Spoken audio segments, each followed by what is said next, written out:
Bueno, buenas noches nuevamente. Bienvenidos y gracias por estar acá en esta actividad organizada por CHAPTA Centro Cultural, Periódico Innovación y Comunidad Betilel. Y bueno, tenemos el gran placer de conversar en esta propuesta que hicimos, ¿no? De una conversación, una suerte de entrevista pública y un diálogo, como se quiera llamar, con Diana Sperling, que bueno, todos la conocen, es un placer, es filósofa, docente, escritora, ha escrito muchísimos libros que muchos de nosotros hemos degustado. También, digamos, tiene sus espacios de reflexión y aprendizaje, ¿no? de grupos, o sea, no solo es productora de ideas, de conceptos, que ya es de por sí eso algo extraordinario, sino también cultiva mucho el arte de la transmisión, ¿no? Y bueno, así que estamos muy agradecidos, Diana, y bienvenida. Gracias. Ahora sí, hola, ¿qué tal? Bueno, buenas noches, disculpen la demora, pero se le ocurrió a River jugar hoy. Yo vengo de zona norte, así que tuve que hacer un rodeo infernal para poder llegar y de hecho dejé mi auto al lado de un cartel que dice grúa remueve, así que si hay alguien que vaya para zona norte después me llevará de vuelta seguramente. No sé si voy a encontrar mi auto al salir. Bueno, muchísimas gracias por estar aquí. Betilel es también mi casa, lo fue durante muchísimos años. Tengo un especial amor por esta casa y veo montones de caras muy queridas, alumnos y gente de acá de Betilel. Y sí, tal como dice Gustavo, me dedico a transmitir en libros, en conferencias, en clases o, en fin, por todas las vías que sea posible. A veces sale mejor, a veces sale peor, pero me parece que, bueno, esa es mi vocación. Después, si sale bien o mal, ya, en fin, hay muchos factores casi azarosos, ¿no?, que intervienen, pero me parece que no tiene ningún sentido acumular algún tipo de saber o de reflexión si no se pone a rodar, si no se pone a disposición, ¿no? Así que acá estoy. Acá estamos. Bueno, el disparador un poquito que yo le propuse a Diana para empezar a conversar, y a partir de ahí, bueno, lo que vaya surgiendo de la conversación, yo tengo algunos apuntes de ideas para pensar, luego va a haber espacio para que se hagan preguntas también de ustedes. Es un texto que leí, que escribiste el año pasado, sí, ¿no?, que se llama El fin de las ideologías, las diferencias sexuales, las identidades, y ahí trabajás mucho cuestiones que tienen que ver con la identidad o las identidades judías y demás. Y a mí me gustaría empezar como en el texto, haces primero una alusión muy a tu historia, ¿no? Sí. Me gustaría empezar por ahí, ¿no? Porque en el texto hablaste sobre que, bueno, hace un largo tiempo, digamos más de 3 décadas, vos recuperaste tu judaísmo, ¿no? Luego de un periodo de alejamiento, casi de renegación, digamos, como lo decís, pudiste, digamos, hacer un giro y volver a las huellas y retomar tu herencia, ¿no?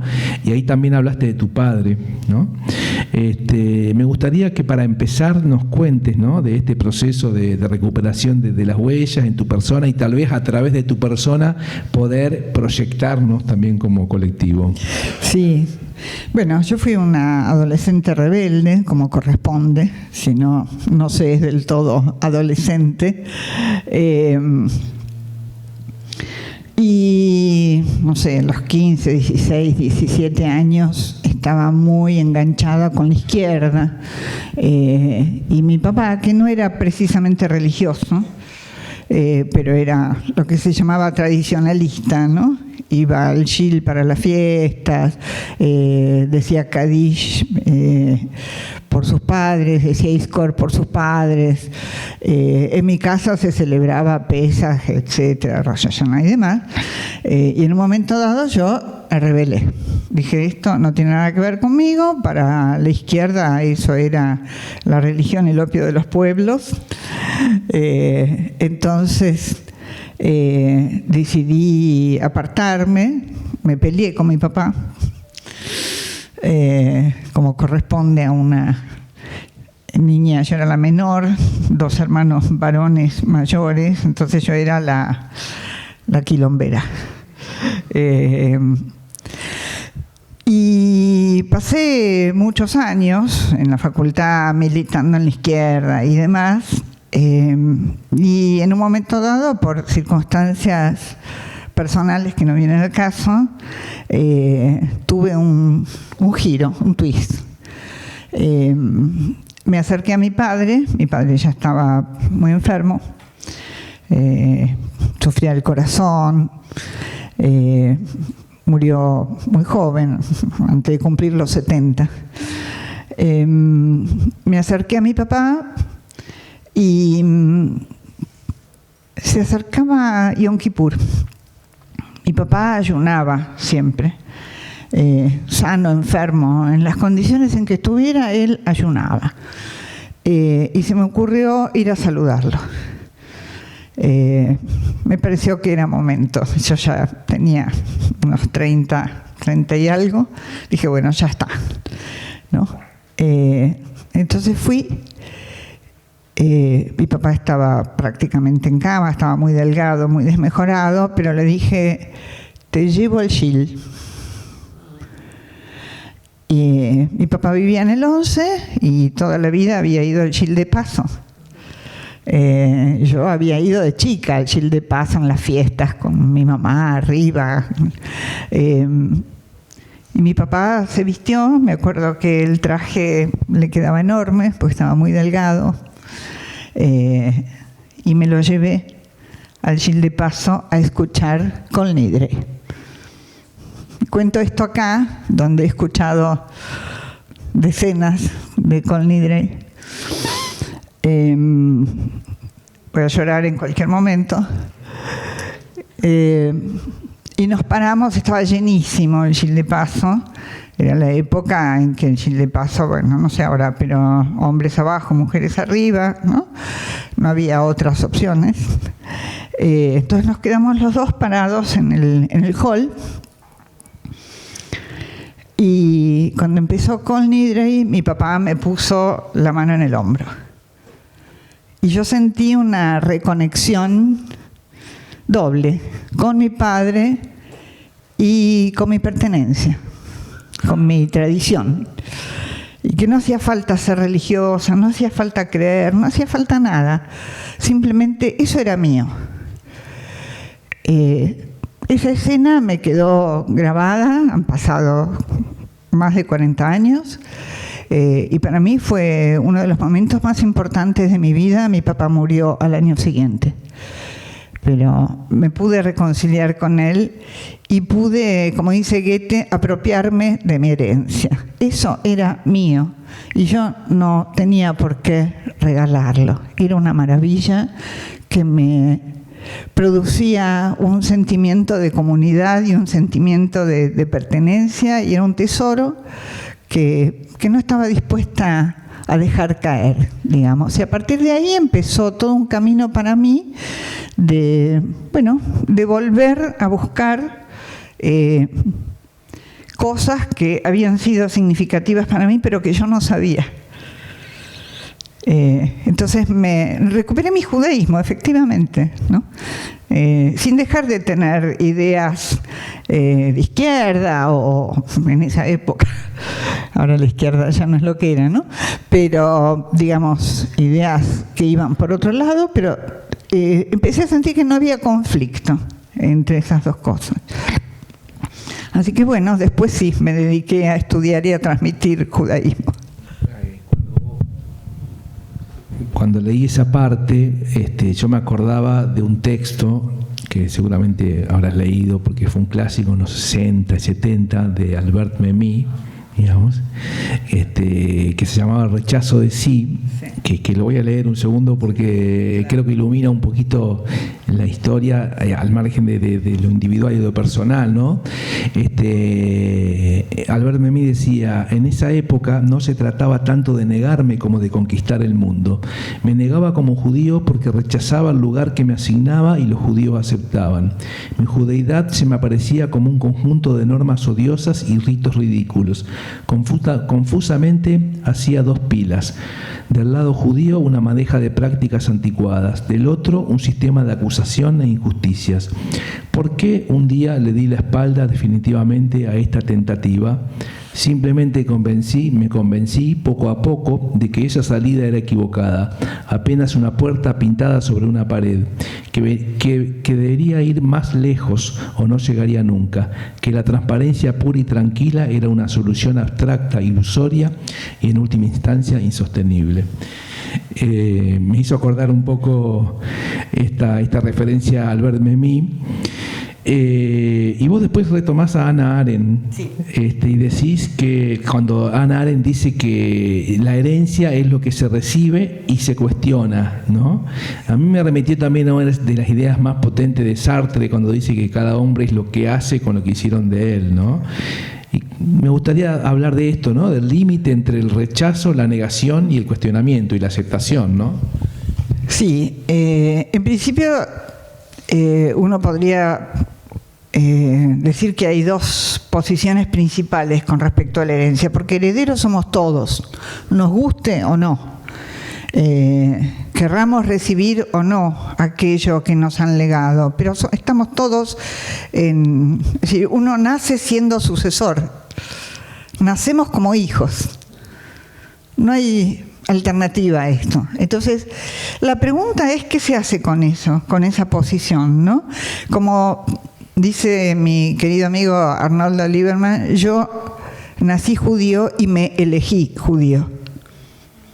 Porque una cosa es lo que te toca, más o menos en la línea sartreana, y otra cosa es valorizar eso que te toca y hacer de eso algo productivo. Entonces, me parece que en principio, y esto se ve mucho en los consultorios de los psicoanalistas, hay como dos grandes tendencias opuestas. Una es, yo no vengo de ahí, yo nací de huevo, me hice solo, no quiero recibir nada porque no me gusta eso. Y otra es quedar absolutamente pegado a la herencia y no poder resignificarla, ¿no? Y creer que con la repetición mecánica, como si hubiera posibilidad de repetición mecánica, cosa que no lo hay, uno es verdaderamente un heredero obediente y consecuente. Yo creo que ninguna de las dos posturas obedecen a la verdad. El que dice yo no vengo de ahí, no quiero recibir nada porque no me gusta lo que mis padres hicieron, etcétera, y yo soy totalmente distinto, como nací de huevo, generalmente termina repitiendo aquello que no quiso asumir como herencia. Es muy común esto. Y el que dice, me voy a quedar aquí quietito y no voy a cambiar ni una coma ni un punto y voy a seguir al pie de la letra lo que mis padres o mis ancestros me ordenaron, eso no es posible, porque en cada época y en cada vida y en cada existencia y en cada circunstancia necesariamente se resignifica. De eso vive el judaísmo, de 5.000 años o 3.500 años de resignificar. A ver, la Torá se lee a lo largo del año, ¿sí? Toda, completa. Cada vez que uno viene al Shil y escucha la drayá, el comentario, la prédica, lo que fuere del rabino, del seminarista, interpretando la misma para allá que hemos leído 300 veces, la lectura es otra. Entonces, esta conjunción a mí me parece extraordinaria y diría que esta es la médula de los judíos, ¿no? Recibir una herencia que será permanentemente sometida a relectura, a resignificación, a cuestionamiento, a crítica, a la famosa crítica bíblica, digamos. Sin embargo, la letra permanece siempre igual a sí misma. Lo que no permanece igual es la lectura, la escucha. Lo que hacemos con eso, lo que entendemos, lo que nos ha pasado del año pasado a este en relación a ese mismo texto, lo que ha pasado en el mundo. Y estamos en un momento de tremenda convulsión.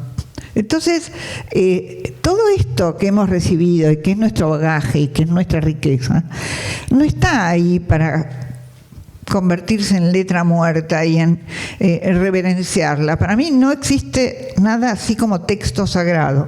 Los textos son para leer. Los textos se leen, se apropian, se resignifican, se traducen, se ponen a rodar sobre la mesa, digamos. Pero eso que nosotros hemos recibido y que despierta tanta resistencia, tanto rechazo y tanto odio, ¿no? Y que es lo que nos constituye. Yo creo que es nuestra obligación como judíos apropiarnos de eso y no cederla, no ceder esa herencia, sino cuestionarla, resignificarla para revitalizarla y volver a transmitirla. Esto es lo que venimos haciendo hace miles de años. Si no, no hubiéramos sobrevivido sin una tierra, sin un gobierno, sin un Estado, sin un ejército. ¿Cómo hicimos para llegar hasta acá? Para estar hoy aquí conversando. Bueno, en base a esa letra que no cambia, pero a esas lecturas que permanentemente van cambiando. Vos te referís, ¿no?, ahora a todo lo que es, bueno, nuestra historia, ¿no? La historia que va atravesando distintos momentos, ¿no? Básicamente de un judío que deambuló por el mundo, ¿no? Y que no tenía una tierra y que se mantuvo en una transmisión donde la letra también, lo decís, ¿no?, es parte de el apego a la letra, ¿no? Y la pregunta, ¿no?, es en esta trama de lo diverso, ¿no?, de lo multifacético, ¿no?, donde hay desde la cultura, la religión, las costumbres, luego la nación y demás.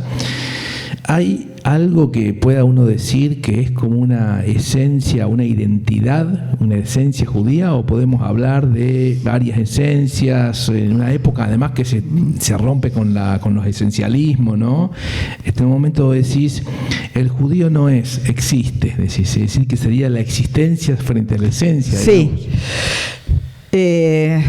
Bueno, hay un par de cuestiones que suelo recordar y repetir, y quizás algunos me lo han escuchado más de una vez, perdón si lo reitero, pero me parece que son claves fundamentales.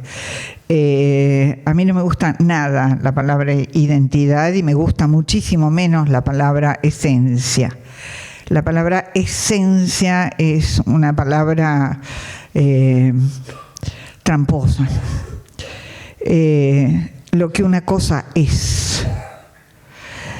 El problema es que como en hebreo no hay verbo ser conjugado en presente, nada es, ni siquiera Dios es, ¿no? Cuando Dios se presenta a Dios, esa palabra tan inapropiada, porque Dios es una palabra griega también, ¿no? Cuando esa deidad o el tetragrama se presenta en la zarza ardiente, dice seré lo que seré, porque no se puede decir soy. Entonces, ya ahí el tema de la esencia cayó, digamos. La esencia definida por Platón, Aristóteles y demás, esto es un vaso, principio de identidad, una contradicción, tercero excluido, la lógica aristotélica. El pensamiento judío no se puede meter en ese molde. Lo idéntico a sí mismo, es tramposo, como dice mi querido amigo y colega Roberto Blatt, es un filósofo uruguayo que vivió en España muchos años. Él habla de las ficciones de la identidad judía. ni siquiera la ficción, las ficciones. ¿Sí? Es decir, ¿qué tengo yo en común con un judío sefaradí que viene de otra lengua, incluso, pues ni siquiera compartimos una lengua? Recordemos que cuando los judíos son expulsados y se van al exilio y empieza esta diáspora doblemente milenaria, pierden también el hebreo. Pierden el hebreo, por eso se dice el hebreo es la lengua sagrada. Lengua sagrada no, es la lengua de la santidad, que es otra cosa. No hay sagrado en el judaísmo, porque lo sagrado, como dice Levinas, dice Mellonik y otros pensadores muy importantes, lo sagrado es naturalista, la montaña sagrada, el río Nilo, etc. El judaísmo no hay tal cosa, no hay lugares sagrados, por ejemplo. Entonces no hay sagrado, hay santo, kadosh. Kadosh no se puede traducir por sagrado, así que cada vez que ustedes vean escrituras sagradas, eso viene del cristianismo. Eso no es judío, no hay nada sagrado, ¿sí? Por eso de nuevo, los textos están ahí para leerse. ¿Por qué no identidad y por qué no esencia? Porque no compartimos casi nada.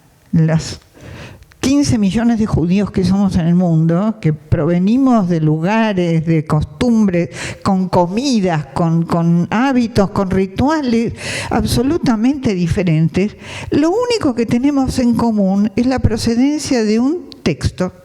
Todos venimos de ese texto, la Torá, todos.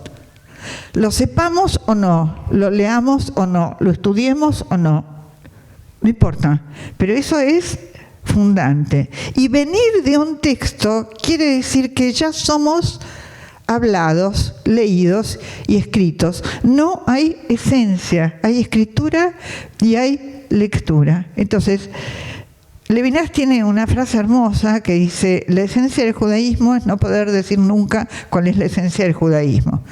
A mí me parece que esto es absolutamente pertinente y adecuado. Somos un pueblo, no somos una religión. ¿Hay prácticas religiosas? Sí, hay.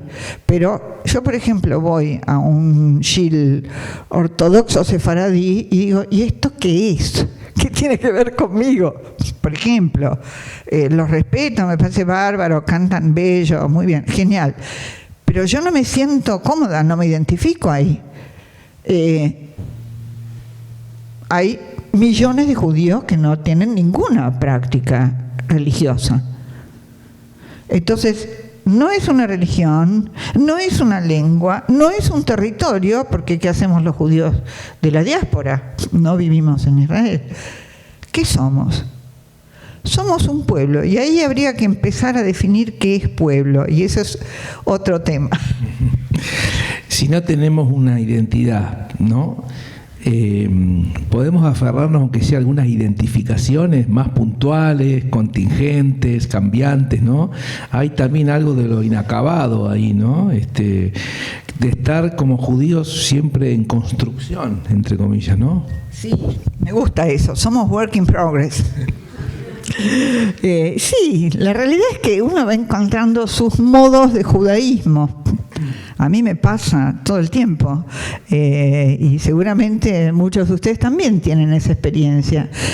Un año será compartir el Seder con la familia, otro año será viajar a Israel, otro año será estudiar Torá, etcétera, ¿no? O no, o simplemente compartimos un nombre, portamos, como dice Jean-Claude Milner, un filósofo francés actual muy interesante, somos portadores del nombre judío, y lo único que implica ese nombre es que transmitimos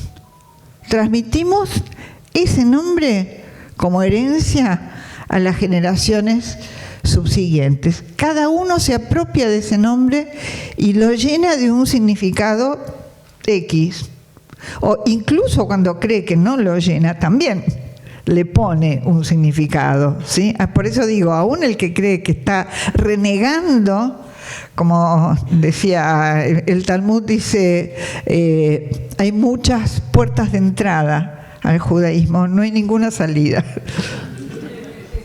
¿Qué va a hacer? Por más que creas que no lo sos, que no te importa, que no te interesa, que sos más moderno, más piola, más universal, ciudadano del mundo, etcétera, etcétera, etcétera, uno lleva en su cabeza, en su inconsciente, diría más concretamente, una manera de representación y de simbolización de una enorme cantidad de cosas que quizás no sabe de dónde vienen, pero vienen de acá, de estos milenios donde esto se ha ido transmitiendo y que ni siquiera son contenidos, porque me parece que ahí hay un tema muy importante.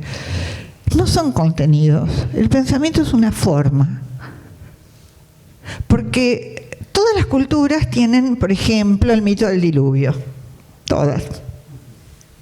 Uno va a las tradiciones mesorientales, va a la mitología griega, va a pueblos latinoamericanos, todos tienen alguna forma de narrativa. Esto lo explica muy bien Levi-Strauss, ¿no?, en Antropología Estructural.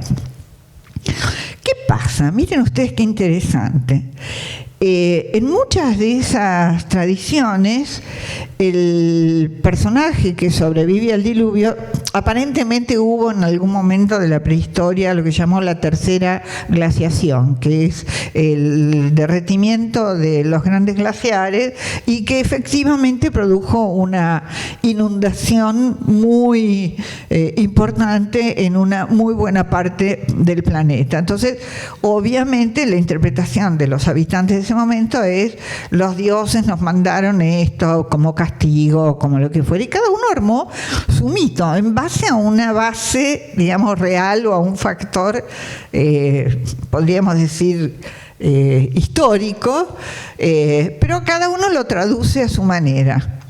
Esa traducción hace que, por ejemplo, el mito del diluvio en la mitología griega habla de un señor que cuando Zeus se enoja y manda el diluvio para reventar a todos los humanos que se portaron mal y que salva a uno, y como premio por haberse portado bien le da la inmortalidad. Hace de ese hombre un inmortal. Entonces, cuando nosotros confrontamos eso con el mito de Noé, ¿no? Noé no es inmortal.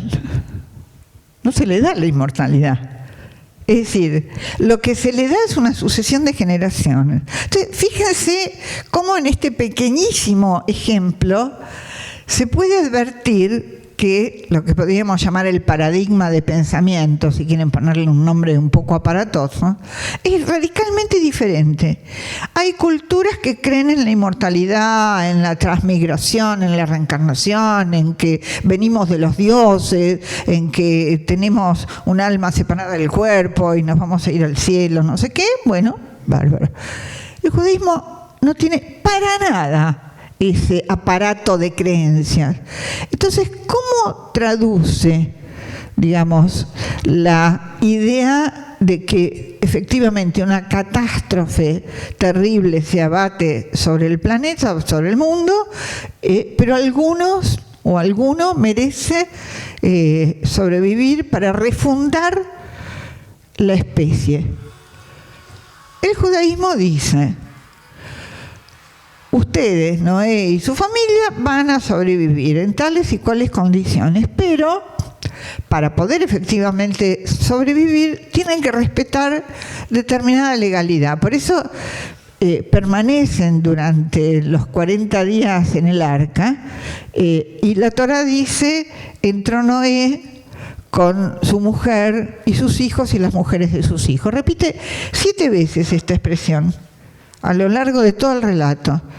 Entran así y después de 40 días salen así. Uno lee ahí que lo que pasó es que aún en un ámbito cerrado durante un tiempo prolongado, que obviamente favorecería la promiscuidad, digamos, eso no ocurrió. Entró Noé con su mujer, sus hijos con sus mujeres y salieron Noé con su mujer y sus hijos con sus mujeres. Quiere decir que el orden genealógico, digamos, no se alteró.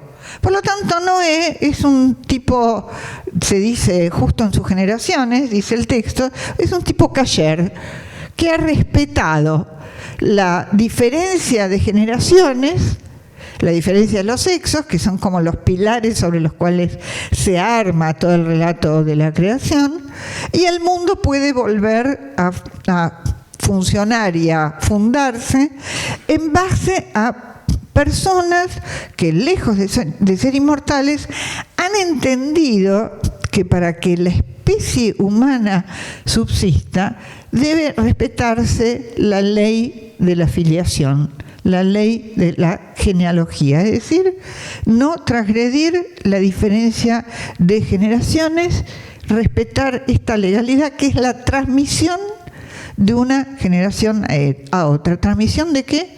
De la ley. Y la ley dice que esto hay que separarlo. Todo el relato de la creación es solamente el relato de la separación. La luz de la oscuridad, lo seco de lo mojado, las aguas de arriba de las aguas de abajo, etcétera, etcétera, etcétera. Entonces, ¿qué hace la ley? La ley separa. La ley pone de un lado una cosa, de otro lado otra.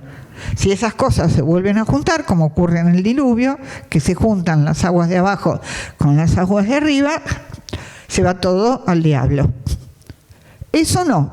Entonces, toda la Torá, si uno quiere tener un hilo conductor, una brújula para leer un texto que dice, ¡ay, qué antiguo! ¿Qué tiene que ver esto conmigo? No, hay que leer no la anécdota, hay que leer la estructura. La estructura es la legalidad.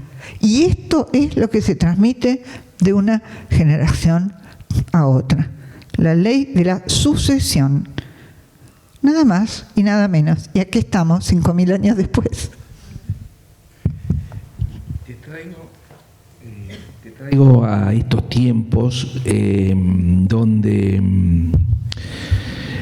en esta época de nuevos registros culturales, ¿no? Nuevas identidades de género, nuevos consensos, hay una ruptura con muchas del mundo que supimos vivir y amasar durante mucho tiempo, ¿no? A veces nos resulta difícil incorporarlo, comprenderlo, a veces lo tomamos, lo encarnamos, un tiempo de desplazamiento, ¿no? De nuevas subjetividades. ¿Y cómo se acomoda, entre comillas, lo judío, digamos? ¿Se transforma? Lo judío se desacomoda y desacomoda. Por eso no nos quieren. De verdad. Les voy a decir, como tenemos un ratito nada más, lo voy a poner en un par de cuestiones que ustedes van a reconocer rápidamente. Fíjense la coincidencia de esta pulsión identitaria, ¿no? Ahora todo pasa por la identidad, que por definición es esencialista, es como si todos supieran qué significa ser mujer, ser patriarcal, ser macho, ser hembra, ser feminista, ser blanco, ser negro, ser oprimido, ser opresor. Todo tiene una etiqueta. Todo viene con el octógono, ¿no? De exceso de grasas o de calorías o lo que fuere. Bueno, las personas vienen etiquetadas según identidades que creen que saben lo que quieren decir, como si fueran sustancias. Las sustancias son coaguladas, son monolíticas. Ahora, miren qué interesante que en una época de, como yo lo llamo, de pulsión identitaria, es donde el terrorismo está más fuerte que nunca. Da que pensar esto. Entonces, a mí se me ocurrió, y estoy escribiendo mi próximo libro sobre esto, así que prepárense.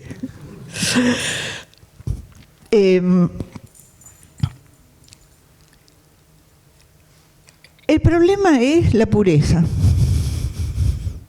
El problema es la pureza. Quiero decir, quien es feminista, antipatriarcado, anti esto, anti lo otro, quiere una humanidad liberada de tales y cuales lacras que molestan, ¿no? El famoso malestar en la cultura de Freud. Todos quieren eliminar el malestar en la cultura como si fuera una gripe que se pasa con un par de aspirinas. Bueno, el malestar en la cultura es la cultura misma. La cultura es mixta, la cultura es heterogénea, la cultura implica variaciones, implica cosas que no nos gustan, implica conflicto, implica contradicción, todo esto. Bien, el purismo que se cree progre, y aquí hay una paradoja extraordinaria, quiere eliminar este malestar, porque, lo pongo en términos un poco grotescos, pero para que entendamos, las feministas creen que saben exactamente qué es una mujer. Los antisemitas son los únicos que saben qué es un judío. Lo meten en un casillerito, ¿no? Y tienen una definición. Los únicos que no sabemos qué cuernos somos nosotros. Entonces, ¿qué es el terrorismo? El terrorismo es una ambición desmesurada de pureza. ¿Qué era la Inquisición? Pureza de sangre, pureza de fe, pureza de clase, pureza de qué lado estás de cualquier tipo de división, oprimido, opresor, local, extranjero, etcétera, etcétera, etcétera. El terrorismo busca la pureza. Y el mundo, por definición, es impuro, y quien encarna más cabalmente esa impureza somos los judíos, somos los impuros. Y esto es intolerable. Les quiero decir otra cosa que me llamó la atención en estos días, que circulan tantos videos y información sobre lo que está pasando, los ataques en distintas partes del mundo, los acampes universitarios, etc. Greta Thunberg, la célebre militante ecologista envuelta en una bandera palestina, y dije, esta imagen es extraordinaria, resume absolutamente la época, esta imposibilidad de aceptar lo complejo, lo impuro. ¿Por qué? ¿Qué pretende Greta Thunberg? Y es solo una exponente de movimientos que no salen tanto a la luz, pero que están muy activos, que son los ecologistas naturalistas que vuelven a hacer ceremonias en los bosques y demás para volver a la naturaleza. Las líneas más extremas de estos movimientos, que yo estoy ahora investigando, son las que dicen que el hombre ha venido a pervertir la naturaleza, a pervertir el planeta, y que postulan una especie de suicidio colectivo para que la naturaleza recupere su pureza. Su pureza. Entonces, terrorismo y purismo extrañamente forman un matrimonio horroroso, sumamente peligroso, que quiere pisotear la cultura, porque la cultura lo que trae es precisamente lo impuro, el lenguaje, la no identidad con la naturaleza. Todo el judaísmo se caracteriza por lo que se llama la ruptura de la falacia naturalista. No somos seres naturales, no nacemos de la tierra como en los mitos paganos, no somos producto de la naturaleza. Hay otra cosa en el medio, que es de nuevo la ley. Fíjense que, doy una vuelta con esto y te dejo, fíjense que todas las matriarcas son estériles. Algunos ya están podridos de escucharme decir esto, ¿no? Todas las matriarcas son estériles. La primera matriarca, Sara, supuestamente es elegida por un Dios omnipotente, sabio, bla, bla, bla, para fundar un nuevo linaje. ¿Cómo puede ser tan chambón este Dios de elegir a un matrimonio ya bastante entrado en años y una mujer estéril? Entonces uno diría, bueno, el Espíritu Santo. No, no hay tal cosa. Hay unión sexual. De hecho, Sara dice, vamos, a esta edad yo voy a tener placer, ¿no? Sí, efectivamente. Pero entonces, ¿qué es lo que pasa aquí? Se desprende, se despega la imagen de lo femenino de la idea de la naturaleza. No hay Pachamama, no hay Madre Tierra, no hay Gea, Gaia o cualquiera de esas divinidades paganas que eran la tierra fértil con la cual la mujer quedaba identificada. Acá no. Si se elige a una mujer anciana y estéril, es porque ahí se está armando otra estructura genealógica, porque solo va a fecundar y va a tener un hijo, Sara, cuando intervenga Dios. ¿Qué es Dios? Es la ley. Entonces, primera cuestión, parir, tener hijos, no es tener cría. Es una institución legal, no un hecho biológico. Entonces, esta separación de lo humano en relación a la naturaleza, lo voy a decir en términos que afano del psicoanálisis, no me peguen por favor los psicoanalistas que hay por ahí, se llama castración. Es decir, no somos todos, no podemos todo, tenemos posibilidades limitadas, nos morimos, no sabemos todo, no nos podemos apropiar de todo. En algún momento nos vamos a ir y van a quedar los descendientes. Entonces, esta concepción de lo humano como separado de la naturaleza, desarraigado, el desarraigo del judío no es solamente una cuestión geográfica, es una cuestión existencial. Esta impurificación de la naturaleza es una pésima noticia para una humanidad de pensamiento mítico pagano que aún subsiste, donde muchos creen que se puede volver a una especie de completud de lo natural y del origen y de la pureza, que nunca existió, siempre fue una construcción imaginaria. Pero muchas culturas se han basado en esa creencia. ¿Qué es lo que viene a decir el judaísmo? No hay tal cosa, somos finitos, somos mortales, somos incompletos, tenemos un montón de fallas, tenemos contradicciones y estamos siempre en conflicto. Y esto a diferencia de los evangelios, euángelos quiere decir la buena nueva, el judaísmo es la mala nueva. Es una noticia espantosa. ¿Cómo nos van a querer?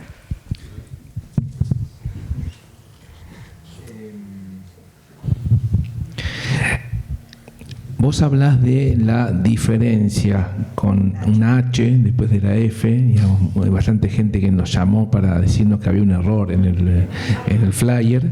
Explicamos que no, que incluso que Diana, incluso en un libro, un título de un libro, habla de la diferencia.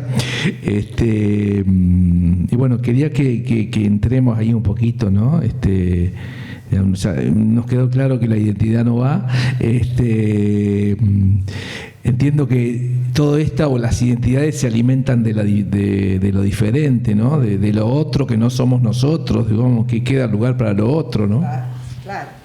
Sí, a mí se me ocurrió ponerle esa H, la diferencia, es el título de un libro mío que salió en 2018, ¿no? Sí. 2018, anterior al de Spinoza que salió el año pasado. Porque un poco le robo la idea al texto bíblico, ¿no? Cuando Dios lo llama a Abraham para hacer un pacto, que va a ser este pacto para las generaciones, ese pacto tiene dos señales. Una es la circuncisión, Brit Milá, que quiere decir simultáneamente pacto de circuncisión y pacto de palabra, es decir, sos un ser atravesado por el lenguaje, por lo tanto un ser hablado, por lo tanto un ser fallido, por lo tanto un ser legal. Y ese mismo corte lo introduce ese personaje literario llamado Dios en el nombre del patriarca. En vez de Abraham va a ser Abraham, con una hey, ¿no?, en el medio. Esa H, que representa, digamos, el nombre de Dios, del tetragrama, es también signo de castración, ¿no? Una castración simbólica que anoticia al patriarca de que es fallido y que como padre también será fallido, como queda en evidencia, por lo menos en mi lectura de lo que es la Keidá. Entonces, el mal llamado sacrificio de Isaac, ¿no? Entonces, me parece que esa H tiene una función importantísima en el texto bíblico. También se le pone la H al final del nombre a Sará, ¿no? Entonces, comparten, Abraham y Sara comparten esa letra, digamos, ¿no?, como signo de la falta, de lo agujereado, de lo incompleto, ¿no? Por eso me pareció interesante apropiarme de esa H que el texto me estaba ofreciendo y hacer esa mezcla entre la palabra diferencia y la palabra herencia. Es decir, toda herencia implica la entrada en juego de algo distinto a la generación anterior. ¿Cómo se juegue esa diferencia va a decidir o a determinar un montón de situaciones del heredero, es decir, de qué es lo que hace de nuevo con aquello que recibió. Pero de nuevo, si somos todos herederos, no tenemos más alternativa que hacer algo con eso. Y lo que hacemos va a ser diferente a lo que hicieron los que nos legaron eso. Por eso la palabra la diferencia. Los correctores automáticos todo el tiempo. Por eso alguien me advirtió en Facebook que el anuncio de la charla de hoy, claro, decía la diferencia porque el corrector automáticamente saca la H y pone diferencia. Bueno, no, es diferencia. Exacto.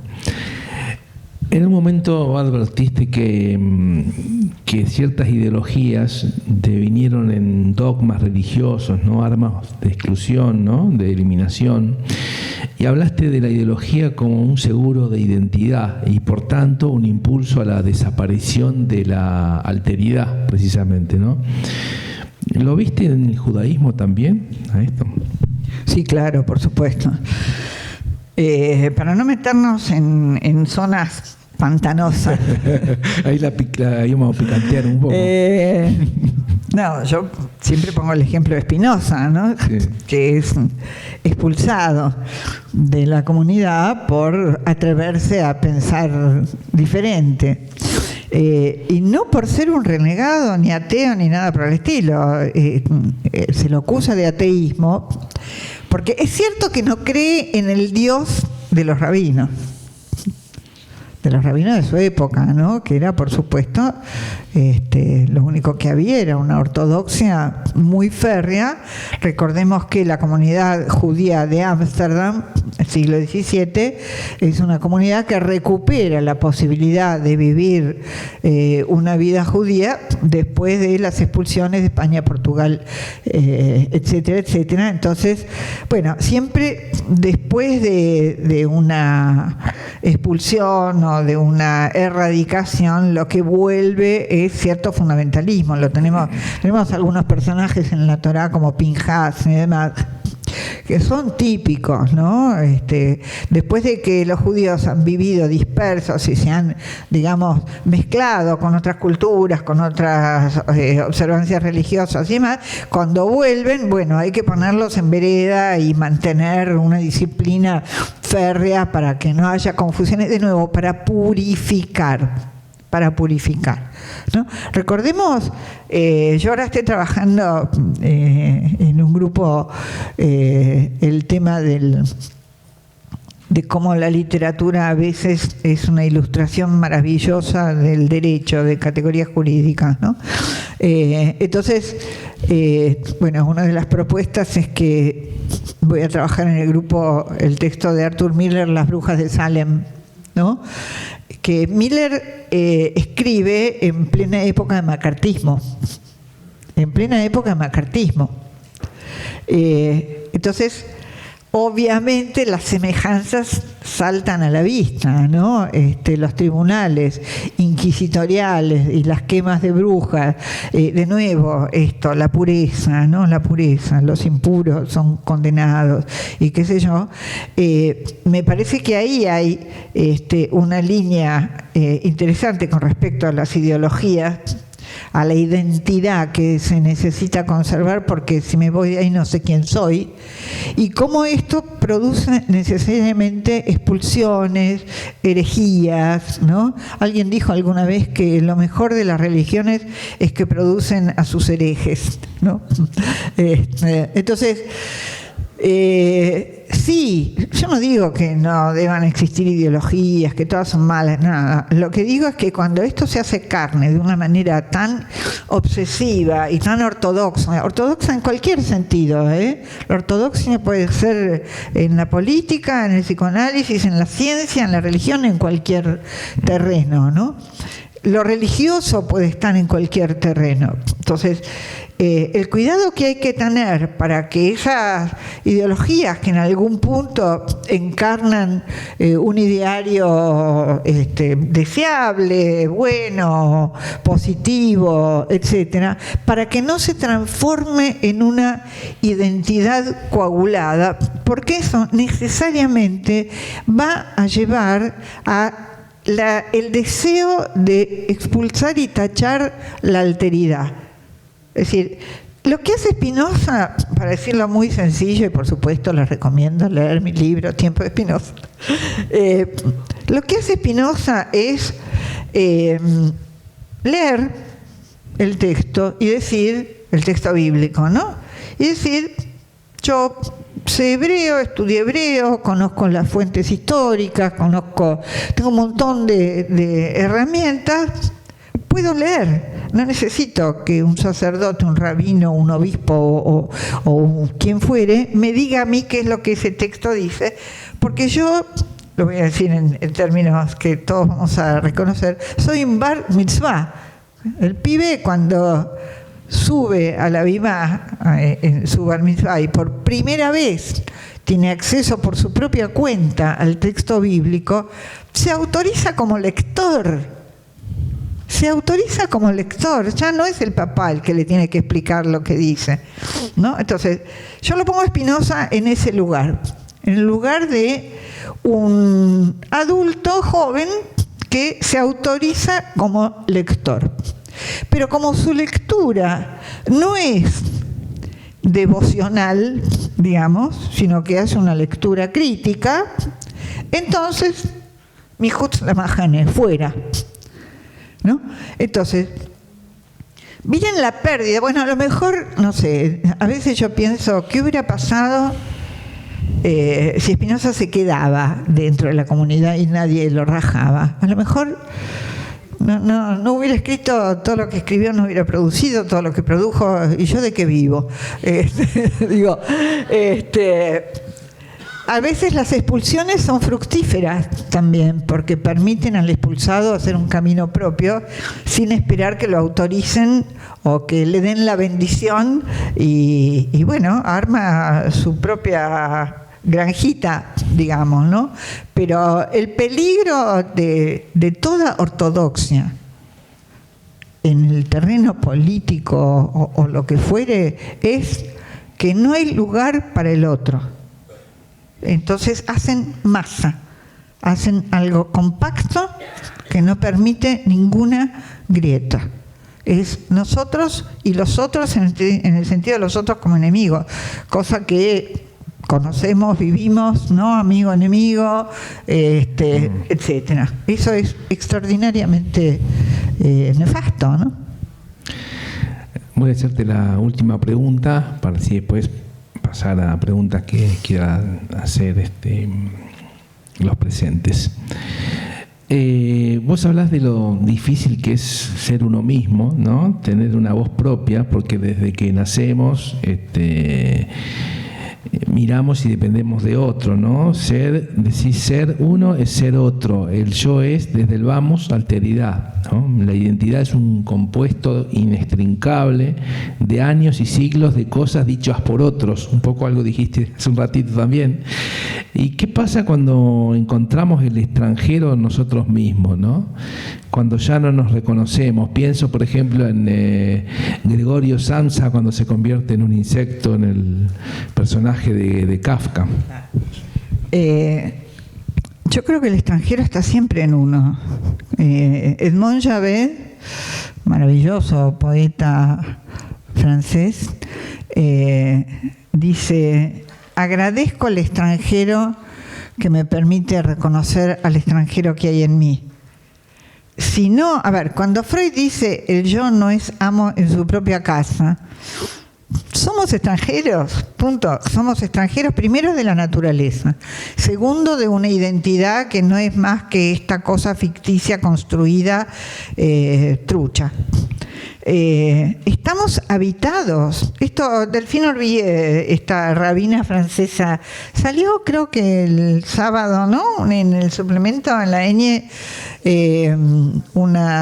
no sé si en Ñ, en Ideas, en algún suplemento, una entrevista hermosa, me parece que en La Nación, a Delphine Orbier, es una rabina francesa joven, muy moderna, feminista, digamos, a su manera, interesantísima. Ella tiene 2 o 3 libros traducidos al castellano, los demás están en francés, vale la pena leerla. Y ella dice, todo parto es un parto literariamente asistido, dice. Es hermoso esto. Es decir, nosotros le hablamos al bebé, cuando lo llevamos en la panza, mucho antes de que nazca, le hablamos en nuestro idioma, le transmitimos nuestros sentimientos, nuestras creencias, nuestra misma tradición. Ese chico nace ya bañado en un mar de lenguaje que es el que nosotros le estamos dando. Entonces, ese lenguaje incluye textos, cuentos. Ahí mismo dentro de la narrativa donde hablo de mi papá, digo que a raíz de tener que preparar un texto para un congreso de escritores judeo-latinoamericanos, se llamaba en esa época, con muchos queridos amigos que ya no están, Eliau Toker, Manuela Fingeret, etcétera. Teníamos que presentar ponencias sobre la Biblia hebrea. Y yo dije, ¿yo qué tengo que ver con esto? Yo era mi época de rebeldía, ¿no? A mí, la Biblia, ¿qué me interesa? Hasta que vino alguien del grupo, lo que llamábamos la Mispuje, con Dani Kolodenko, Leo Senkman y otros amigos, Y me dijo, no, la Biblia como texto literario, no le regalemos la Biblia a los religiosos, apropiémonos de esto y hagamos una lectura. Genial, me pareció bárbaro. Entonces me puse a leer, efectivamente. Y aquí que me encontré con frases que yo había escrito en una novela que estaba escribiendo. Dije, oye, ¿qué pasó acá? Y empecé a darme cuenta de que eran cuentos, historias, relatos que mi papá me contaba cuando yo era chica. ¿Vieron cuando uno les cuenta a los chicos para dormir? Bueno, mi papá, que además cantaba maravillosamente y era un gran narrador y qué sé yo, me contaba eso. Entonces yo fui acunada por una tradición que no sabía que era esta y lo descubrí un poco como dice Proust, con la famosa Magdalena ¿no? En busca del tiempo perdido, la memoria involuntaria. Cuando un olor, un aroma, de golpe te despierta un recuerdo, una escena de tu infancia o de tu adolescencia o de alguna ciudad donde viviste. Bueno, yo creo que las palabras tienen aroma. Y a veces un nombre, una frase, una tonada te remite a algo que no sabías que estaba ahí. Entonces yo recordé cosas que estaban en mi inconsciente, que formaban parte de mi lectura y de mi escritura. Y esa recurrencia, digamos, de algo que viene trabajando en mí, es esa literatura, aunque sea oral, no importa, esa literatura que a uno lo fue modelando y que habita en uno. Entonces, yo soy también todo eso que me fueron contando, me fueron diciendo, me fueron cantando, y que a veces se despierta y a veces no, pero está en mí, y yo con eso fabrico, tejo otros textos. Texto quiere decir tejido. Yo escribo con esas fibras, con esas hebras.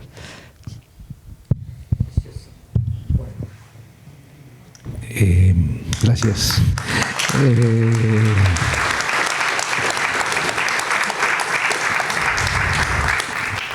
Vamos a abrir a preguntas que quieran hacer. El 7 de octubre tuvimos una masacre y el 8 de octubre todos los dirigentes de Occidente vinieron a Israel a darnos todo el apoyo. Israel reacciona y el 22, 23, 24 de octubre, no importa, como vos dijiste, el terrorismo es purismo y empezaron en Estados Unidos a reivindicar los derechos del pueblo palestino, pero no los de la creación de un Estado.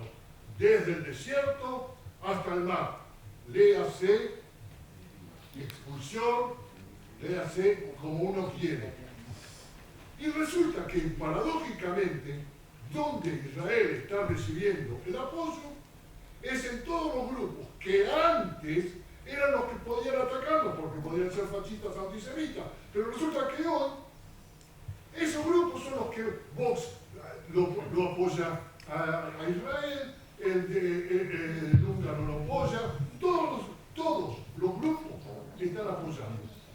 La pregunta, ¿cómo esto va a ser digerido en todos los procesos maravillosos de identificación que vos has? Hoy un muy querido ex alumno mío, rabino, yo enseñé muchos años en el seminario rabínico, y un querido alumno que ahora está como rabino en una comunidad acá en la provincia, recupera un texto mío del 2018, lo pone en Facebook, me dice, Morá, mirá esto, mirá lo que escribiste en ese momento. ¿Se acuerdan cuando caían los misiles, cuando cayeron misiles en el patio de una escuela en Israel, que afortunadamente todavía los chicos no habían llegado al colegio? Era sobre eso, la lluvia de 70 misiles eran. Yo escribí un texto ya ni me acuerdo qué, mi alumno se acordó, lo publicó, y me pone: ¿seremos como la zarza ardiente que arde pero no se consume? Venimos de cientos y miles de años de sobrevivir a masacres, a intentos de eliminarnos. Nadie tiene la bola de cristal, la historia no se repite, pero rima, como decía alguien, y ocurren muchas cosas que nos retrotraen a momentos horrorosos. El otro día, en una charla organizada por el Museo del Holocausto que se hizo en AMIA, yo decía que el judaísmo tiene una fecha para todos los duelos, que es Tisha B'Av, ¿no? Y parece que esa fecha se fuera ensanchando en el calendario, ocupa cada vez más lugar, porque hay cada vez más acontecimientos penosos, dolorosos, que hay que lamentar, y al mismo tiempo, el pueblo judío es cada vez más vital, más creativo, más productivo, etc. No podemos hacer aquí la historia de todas las cosas que nos han ocurrido y de cómo resultó después, pero sí entiendo perfectamente y comparto con vos la inquietud. Si tuviéramos el futuro asegurado, no seríamos humanos. Pero eso, como dice Hillel, no te toca hacer toda la tarea, pero eso no te libra de hacer tu parte de la tarea.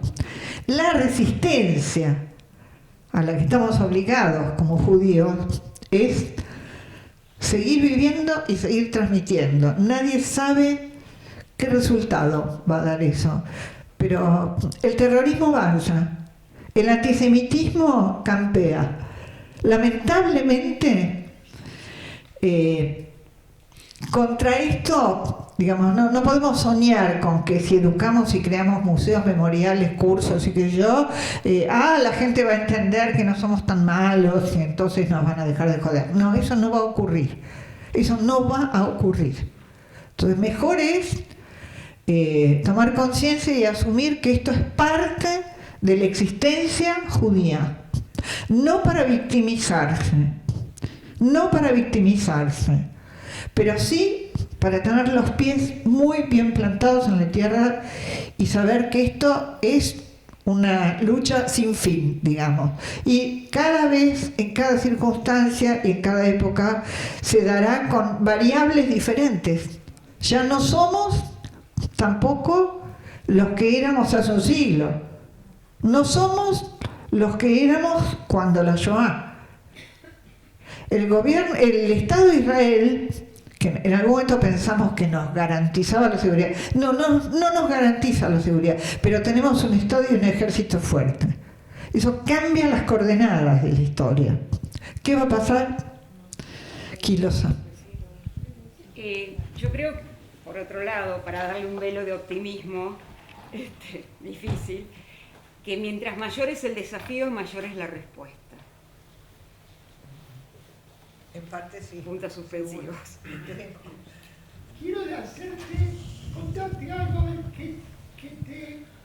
que reflexión te propone.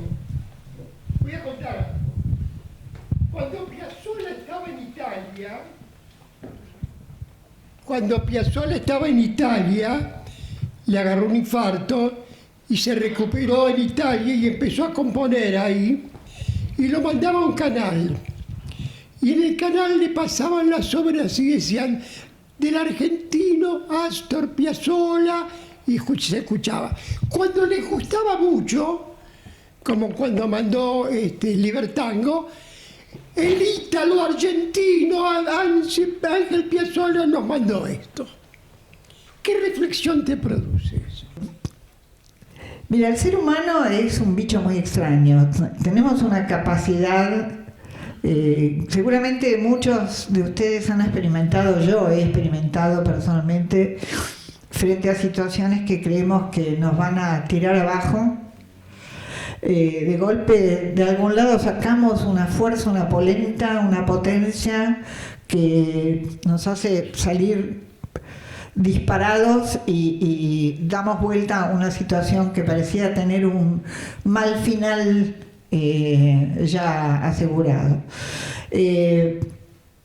La verdad es que no hay una respuesta, yo no tengo una evidencia ni muchísimo menos. Lo que sí creo es que se me acerca cada vez más gente a estudiar, porque quieren entender, porque quieren recuperar algo a lo que hasta ese momento no le habían dado bola, o no habían apreciado, o no era importante en sus vidas. Esto a mí me da esperanza, ¿no? Casi me podría poner a componer un tango. Bueno, opinar un poquitito también. Me encantó toda tu presentación y estuve continuamente encontrando argumentos para completar o refutar. Creo que el judaísmo nace no como primera aptitud filosófica, sino que viene de un mundo pagano, un mundo donde se mataba, terrible, o se inventaba un mundo mágico, un pensamiento mágico, con el cual el judío dice: yo no estoy de acuerdo. Cuando encontramos a Abraham en Ur, tirando abajo a los ídolos de piedra, que su padre Terah, que significa la luna, porque también venimos de pensamientos mágicos. Claro que sí. Todos Solo tenemos pensamiento mágico. Solo que cuando el pensamiento mágico heredado es refutado, como cuando Abraham, que el Dios le pide lo que era la costumbre de la época, sacrificar a su hijo, él dice: no, agarro el cabrito. Sí, señora, muy bien. Entonces, eso está diciendo al mundo: no a los ídolos, Claro. no a los sacrificios. Sí, señora. De alguna manera, los judíos de entonces éramos mucha más gente y siempre hay alguna herencia pagana Por supuesto. que se suma al escepticismo, Sí. que entiendo como mucho más creativo y más crítico Sí. y más escéptico, Bien. que es lo que nosotros hemos dado al mundo, y el mundo que sigue siendo pagano, Sí. con montones Totalmente. de cosas espantosas, se siente que... Bueno, la adoración de la naturaleza tiene que ver con el paganismo. Esto es clarísimo. Entonces, esta divinización de la naturaleza, y ahora hay corrientes de mujeres que se dicen que son brujas. La revista Olala, por favor. Bueno, pero termino con esto, porque tenemos que dejar la sala, pero te agradezco muchísimo. En mi libro La Diferencia dedico... el eje de mi libro es la relectura de la Keidah tal como vos lo estás planteando. Yo no voy a sacrificar a mi hijo porque yo no soy dueño de la vida de mi hijo, soy el transmisor de la ley. Esto es fundamental. Entonces, pero al principio del capítulo 22 de Génesis, el que le habla a Abraham, el que convoca a Abraham para ese sacrificio es a Elohim, que es un nombre que puede ser interpretado pagano, es una divinidad pagana, y al final es el tetragrama, Yud-Hei Vav-Hei. Quiere decir que ahí se funda, digamos, Abraham tiene que decidir entre su mentalidad pagana de la cual viene y otra cosa, igual que Moisés tuvo que decidir entre el egipcio que lo habitaba y el hebreo del cual provenía. Exactamente esa impureza, esa duplicidad, esa división subjetiva, como diría un psicoanalista, es lo que nos habita, y eso no es algo malo, es lo que nos constituye. Bueno.